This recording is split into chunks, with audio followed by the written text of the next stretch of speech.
There's this tradition in Judaism, you might know it, where you save a seat at the table for Elijah. I'm not, but my family has a similar tradition where we like to save a seat for my dad in case he comes back. Just kidding, that's a joke. My dad has been around. He did have cancer when I was in high school, though. Ball cancer. But on the bright side, at least that's the sexiest cancer a man can get. Am I right, guys? More on my dad's medical conditions.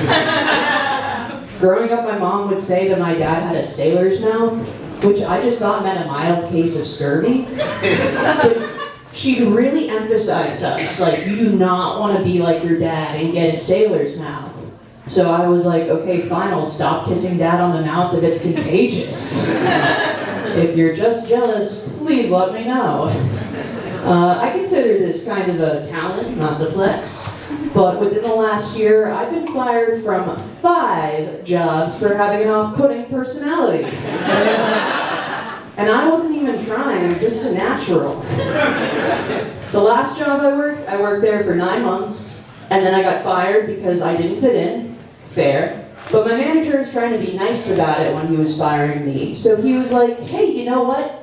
At least your outfits are really nice. Like, have you considered retail? And that made me sob in this restaurant because being told that you have the outfits for retail is the 2024, you have the face for radio. Except in 2024, being told you have the face for a podcast is a big compliment because that means they're going to watch the video version of it. Yeah, it was like a brunch place. It was fine working there. There was a lot of tourists that came in. Like once I was serving this one table. Now some would call these people French. I would just call them fucking stupid, but you know. Tomato there.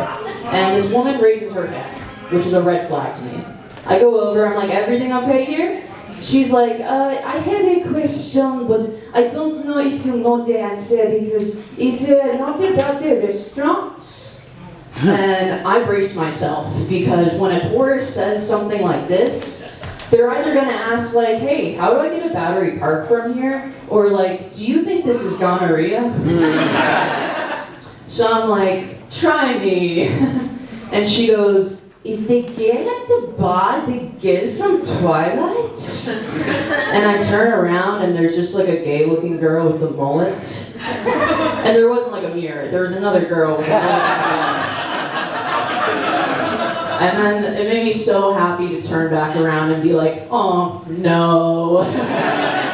But honestly, even if it was her, I'm sorry, but if you don't know her name's Kristen Stewart, or you don't know that she played Bella Swan in the Twilight Saga, you probably don't know that Twilight's more in propaganda, and you definitely don't deserve a photo with Kristen Stewart. That's just my thing. I'm not originally from New York, but I've lived here quite a while. Whenever I go back home to Northern Virginia, I usually rely on the Amtrak to go to and fro.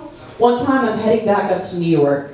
I'm trying to find the entrance to Union Station in DC from their metro, and I'm a little bit lost. And I guess I look a little bit lost because this guy stops me and he's like, hey buddy, you look a little bit lost. And I'm like, now that you mention it, I think that I am.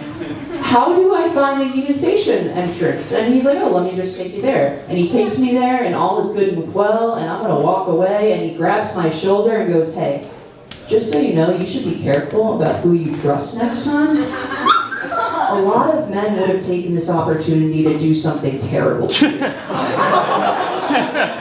I would have, but I didn't. Safe travels, and then he pats me on the back and just lets me go.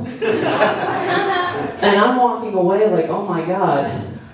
Another guy leads me on and gives me trust issues. Probably because he saw a hotter girl walk by. Thank you guys.